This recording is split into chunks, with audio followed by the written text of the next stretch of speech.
Well, good morning, and welcome to the Thursday. Good morning. Welcome to the Thursday beginning of our sessions. We have our first session is the link between vulnerable road user crashes to roadway access and land use features. Wei Zhang from FHWA is going to present his presentation. Wei works for the Federal Highways. He's the intersection safety R&D manager. He's been with FHWA for 12 years. His main focus is innovative intersections and interchange designs. He's worked with over 20 states and involved with over 50 innovative intersection and interchange designs. Before his current job, Wei has worked 2 years with Federal Highways in New Mexico. So I'm going to have him start off his presentation. Thank you. Okay. Hey, good morning. The title of my presentation is Link of Vulnerable Road User Crashes to Roadway Access and Land Use Features. I use Central Florida as the example, but the methodology, the way to do this type of analysis is general to any states. Okay. And the outline, we'll talk about the definition of vulnerable road user used in this research, and the motivation and objective of this research, and the data we use, and also the results. Okay. In this study, the vulnerable road users means pedestrian and bicyclists. Okay. These are the two types of users. They don't have hard shell protection.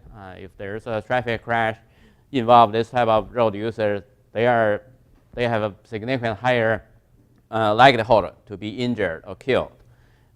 They generally don't harm other type of the motor vehicle drivers. And some people also include the motorcyclists as a vulnerable road user, but motorcycle is different, okay, because they have very heavy weight, they can have very high speed. Motorcycles can really harm other type of road users, including vehicle drivers, okay. The fatality trend in the U.S. From 2011 to 2016, you see this is the trend. Okay, it's on an increasing trend. This is 2011 is the year seemed to be it used to be higher, and then this is probably the lowest, and then it started increasing again. And from this chart, you see the fatality of pedestrian it's about 7-8 times the fatalities of bicyclists, okay? And in Florida, it's different. In Florida, if you look at data, since 2015 at least, the frequency of bicyclists involved and the frequency of pedestrians involved in all kinds of traffic, they are always comparable. Okay? So it's maybe in the 2005 period, it's like pedestrian to bicycle.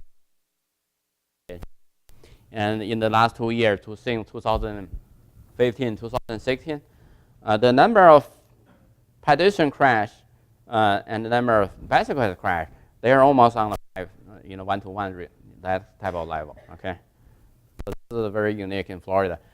This is the general distribution of fatalities.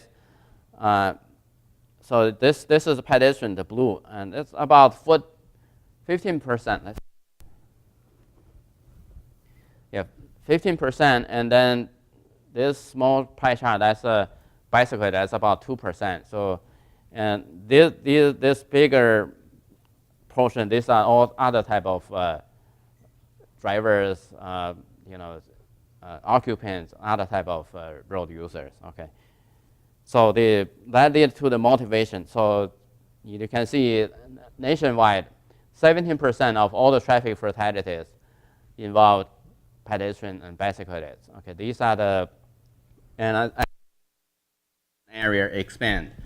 More and more people moving into the cities, and more and more people, shifting because we have a nationwide encourage people to bike to work. So the exposure of this type of road users is going to increase. So this type of crash, if we don't do anything, is going to continue to increase. So if we want to make some real significant reduction in traffic fatality, this is the category that we have to attack. Okay, And this is, there are many ways. It doesn't have to be expensive engineering treatment. And there can be very low cost enforcement education things. So we can, there's a possibility we can significantly reduce this type of traffic crashes.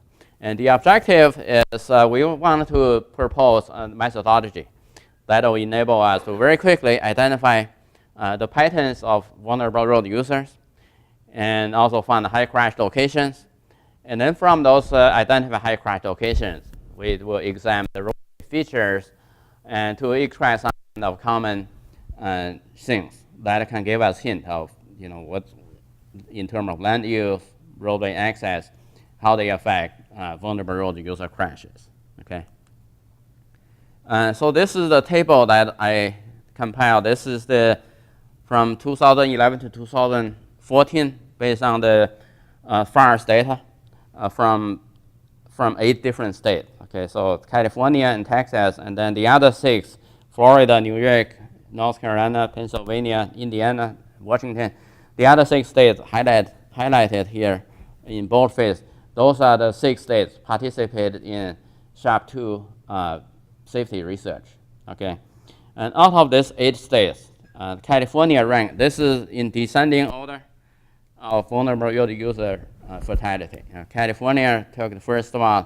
The second one is in Florida. Okay, so among the 6 SHARP2 states, Florida has the highest number of vulnerable road user crashes. Okay, fatalities. I mean, it's about almost 600 vulnerable road user fatalities per year. Okay. And so the data source we use in this study is 10 years traffic crash data that involve vulnerable road users from Florida. Okay. The reason we choose Florida data is very simple. 3 reasons why. This state has the highest number of vulnerable road use crashes among all the SHARP2 participating states. This state has a large population of immigrants and tourists and retirees. And these 3 types of people, even though they come from different countries, from different states, they have a lot of things in common. Okay, they may not be familiar with the local roadway system. They may not be familiar with the laws in Florida, and they all have a very strong sense of time. Okay, they have a very strong sense of getting to a certain place on time, whether to work or to have fun, to do anything. They have very strong sense of time. Okay, and because they come from all different backgrounds, they may represent. They come to the state. They more or less exhibit the behavior they had in their native land. So if we understand the problem of Florida, in a sense, it helps us understand the problem in other states or in other countries even. The research approach, we use a very simple, straightforward approach. We use time series analysis to get a big picture view of the vulnerable user crash problem in the state. Okay, this gave us a sense of what the magnitude of problem we are facing with. We're facing with $1 billion problem. We are facing with $1 million problem. Then you look at your safety program budget. You have a sense of how much you can do to improve the situation. And we use a pivot chart to help identify the major cause of the vulnerable user crash. And we use a 2-step screening technique to identify high crash locations. And once we find those locations, we extract the traffic record from those locations. We do a very detailed study of those sites to identify features, major cause of the vulnerable user crash. So this is the factors involved. This is in Florida data. I don't know whether you can see it. Okay, the first one is by weather. So this means most of the crashes involving vulnerable user crashes, they happen at clear weather or under cloudy weather. So they basically happen at normal weather condition. The one here, okay, just a moment.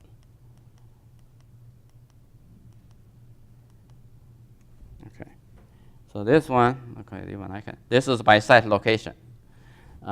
So this means the crash did not happen at the intersection and roadway segment. The second one means the crash happened at intersection. Okay, this is then 3 and 4 means either intersection related or driveway access related. So all the next three categories, they somehow related to the intersections. If you add these three categories together, they are more than the vulnerable user crash happen at roadside locations. And I have different colors. Okay, let me see. Yeah, so one color, I think the blue means it happens on local road. Okay, and the red color bar means it happens on state highway system. Okay, and this one is by crash cause. So this means there's nobody was doing anything inappropriate. This means careless driving. This means failure to yield right away. So a lot of drivers, so all these categories here, these are all different kind of inappropriate driver behavior that's coded by the police, and that cause those kind of traffic crashes. And the next one is, if we look at the severity of crash, this is A means serious injury crash, B means injury crash, C is evident injury crash, C is minor injury, K is fatal crash. Okay, then this is a property damage only crash. Again, the color, you see it in all kind of severity category. Also, however you slice and dice the data, the number of vulnerable road crashes happen on state highway system is always higher than the number of vulnerable road crashes happen on local road system. And also in the state, the mileage, if you look at the center line mileage of local road, they are about 10 times the center line miles of state highway system. Okay, so if you look in from that perspective, the crash rate, if you look at it per center line mile, the number of crashes involving vulnerable road users, so state highway system is significantly higher than local road system. Okay. So the big picture view of the above analysis show us most vulnerable road use crashes occur at intersection or intersection related. Okay, it doesn't matter what type of road, whether it's local road or state road. And also vulnerable road crashes on state highway tend to be more severe.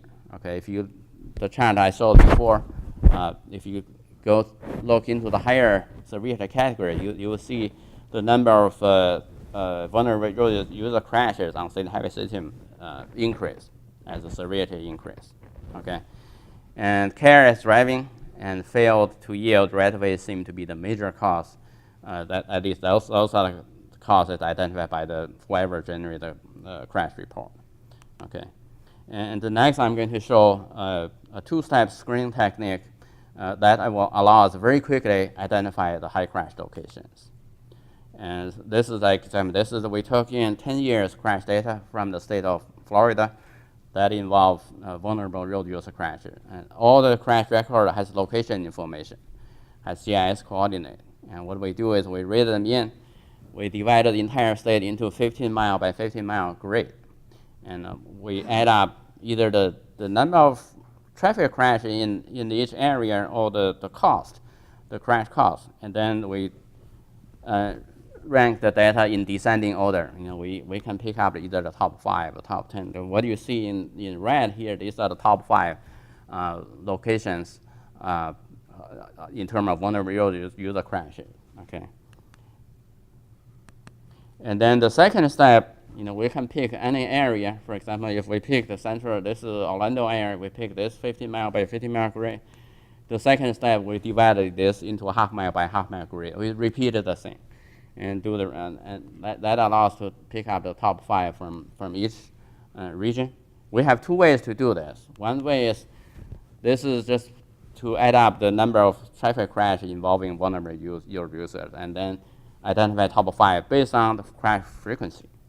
And the second one is we compute the cost of each traffic crash, because in each traffic crash, we know the number of people killed, number of people injured, number of people, minor injured, and then we know the unit cause of each type of severity by person, and we just multiply those unit cause to the number of people involved in each severity category.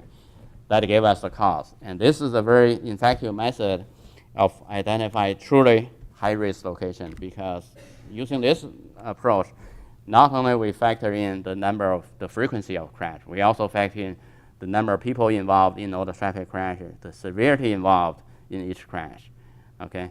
And that's really, if you do use this method, that's really give you location that's truly high risk, I would say, okay? And you'll see it in the examples.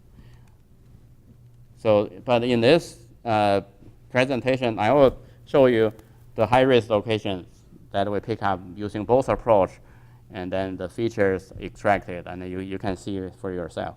Because for vulnerability use crash, most of the crash happen actually, they are either injury or fatal crashes.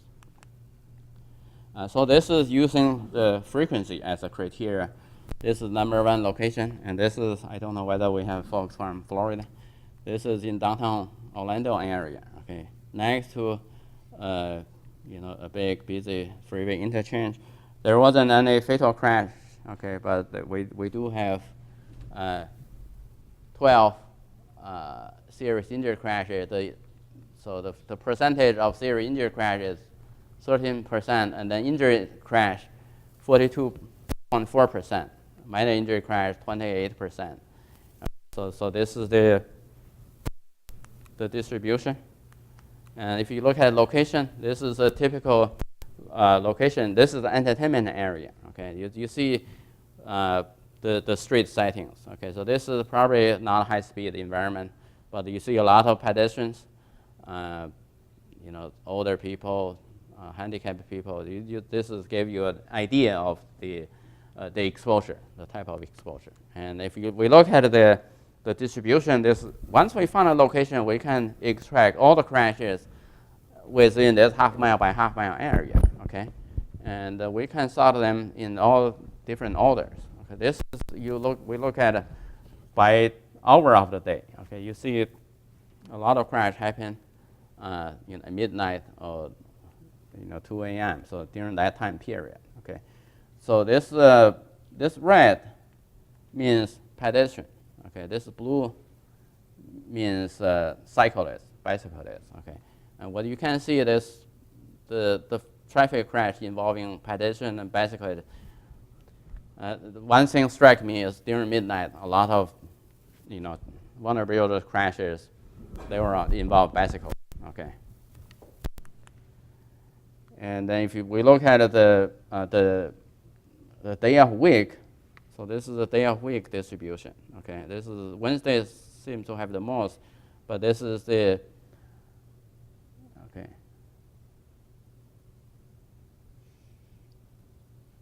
Yeah, so yeah, this is the pattern. So this is if you look at the weekend, this is whether you have alcohol involvement. The red means there was alcohol involved in the crash, and either alcohol drug. So on the weekend, you see the percentage of crashes involving either alcohol drug is significant. And if you add these two categories, I think you're going to see weekend crashes overtake the Wednesday crash.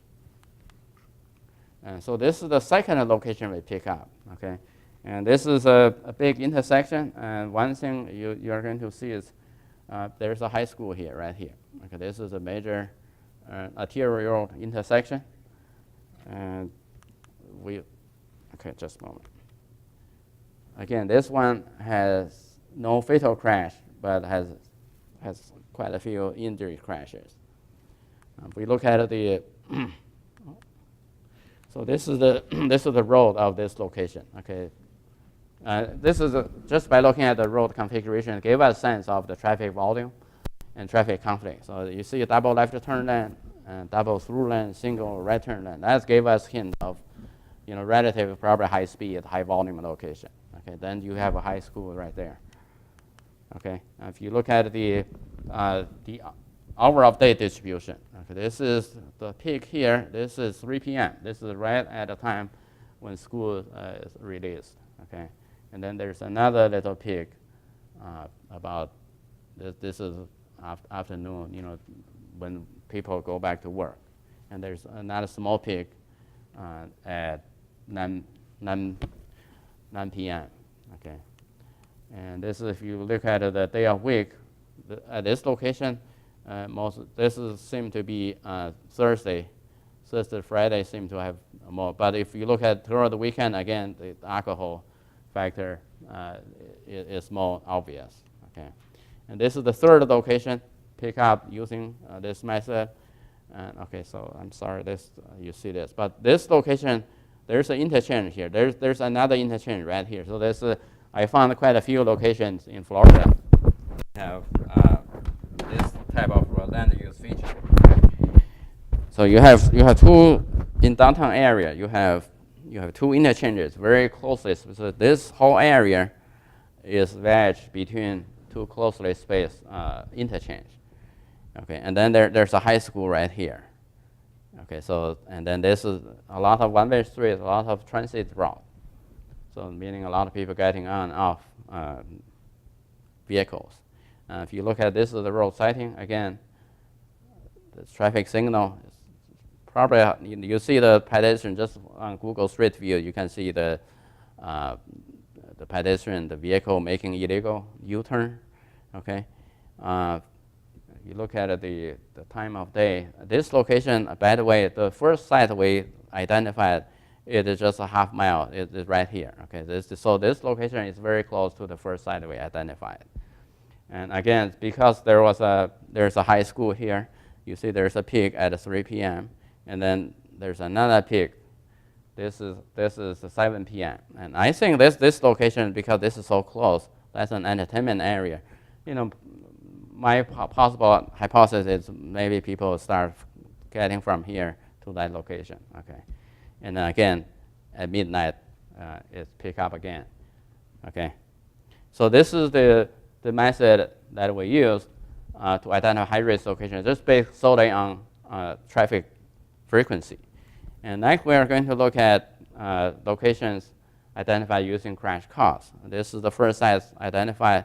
And there's a mobile park here, okay, mobile home, and there's a RV park here, okay, and there's a roadway segment.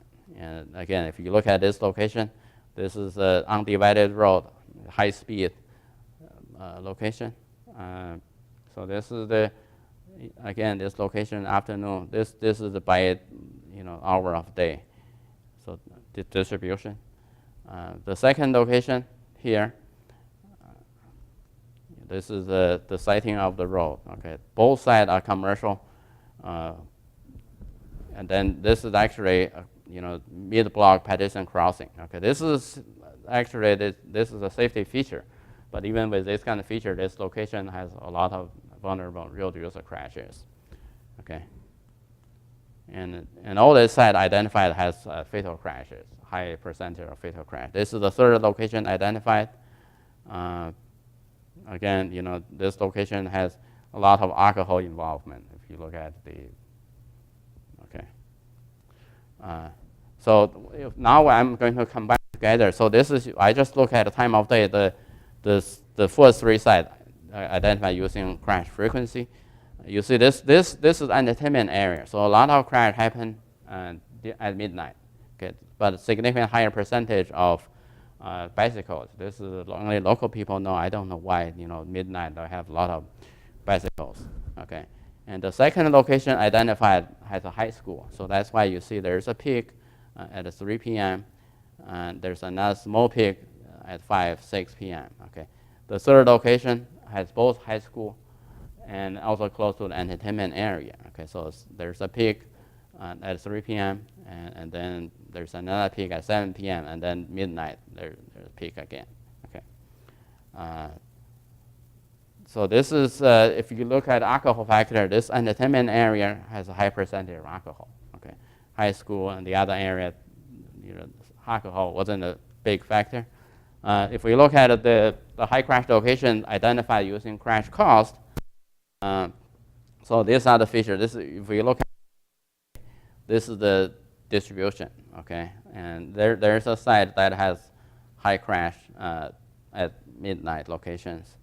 But look at the alcohol involvement. So this site compared to the previous site has a significant higher percentage of alcohol and drug involvement. Okay, so through the observations, and we did a lot of study. We studied many locations, and some common feature we found. Florida has many schools, high school, middle schools, located at the intersection of major arterial road or right at the freeway, at the interchange, not necessarily freeway interchange, but at the interchange. And those are locations very busy. So one thing, in the future, probably when you plan for high schools, public schools, maybe consider not planning schools at this kind of location, okay? And also, I found out quite a few areas which they have a lot of interchanges, very closely spaced, one direction. And there's an area which between these two interchanges has a lot of in and out of traffic in the area, one-way street, and also on transit road. Okay, that's also an area we found has a lot of this type of crash. And another thing, many of the locations I found has this public scene. This is a grocery store. It just so happened, many of the locations we found out, you look at the map, the land use, there's this type of grocery store. And also, locations, roadway segment or intersections, they are adjacent to shopping center on bus route. They are close to either apartment buildings or condominiums, that type of high density residence. Okay, so that's the end of my presentation. Do we have time for? Okay. Question? How long did it take you to gather all that data? To gather data, we got the data. The question is how long for us to get data. The data didn't take measure. State University, they sell a package called the FHWA Roadway Information System. If you pay about $700 or $800, you get a portable hard disk. That includes 7 years crash history of the FHWA participating states. Okay, and then there's another 2-3 years. We went to Florida DOT, asked them for this type of data. They ship us the data. Okay. Just ask a question over here. So I don't know if you share this information with the FHWA district executive. I know they only know there are those high pedestrian crash issues. So yeah, you mentioned that several locations the bus line. I remember I did one study for District 7 back maybe 10 years ago on the US 19. US 19 is the speed limit is 55 miles per hour, but they have a lot of bus stop around that 55 mile per hour speed limit roadway, and you'll see the bus drop people around the roadway. There is no sidewalk connection, and they have to cross that A-lane highway with speed limit 55 miles per hour. So it's almost you have a pedestrian to cross similar like a freeway, that kind of the cross section. Yeah, that's bus stop definitely is a problem in Florida. Okay, the question is, have we shared this study result with Florida DOT, right? We haven't formally, but I visited